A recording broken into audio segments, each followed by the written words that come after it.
What was Putin's intention in the war? Not the propaganda that's written about this. Oh, that they failed and he was going to take over Ukraine. The idea was to keep NATO, and what is NATO? It's the United States, off of Russia's border.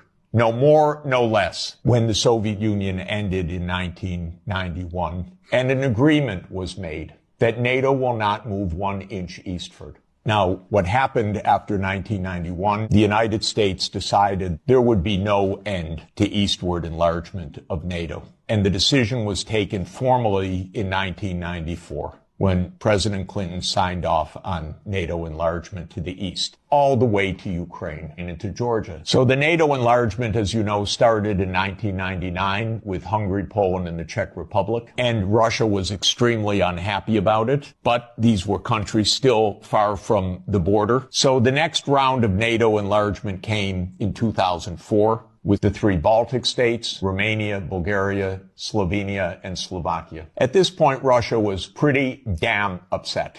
So as everybody recalls, in 2007, President Putin said, stop, enough. And of course, what that meant was in 2008, the United States jammed down Europe's throat enlargement of NATO to Ukraine and to Georgia. This is right up against Russia.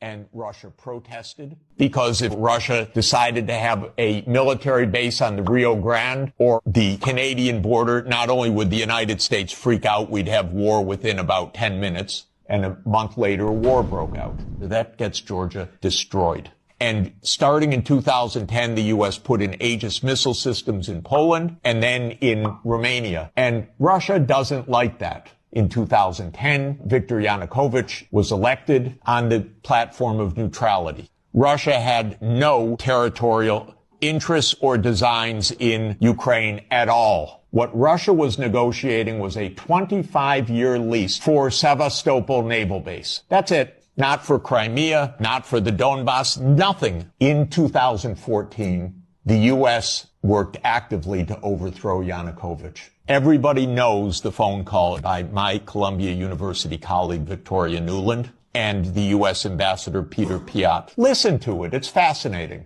I don't think Cleach should go into the government. I don't think it's necessary. I don't think it's a good idea. I think Yats is the guy who's got the economic experience, the governing experience, and, fuck the EU. No, exactly. And I think we've got to do something to make... You don't get better evidence. Then came Minsk, and especially Minsk II.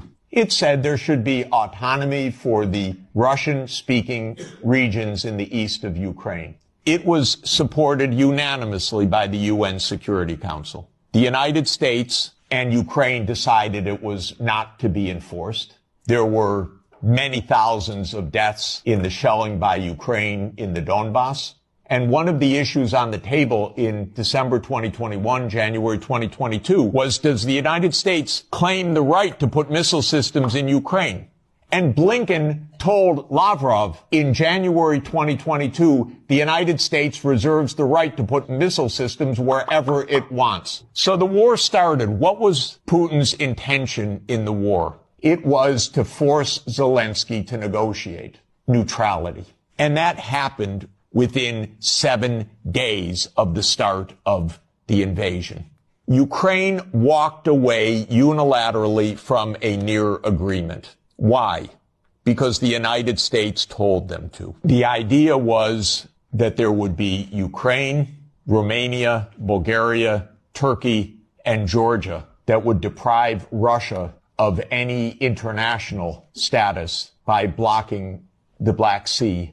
And the American senators, who are as nasty and cynical and corrupt as imaginable, say this is wonderful expenditure of our money because no Americans are dying.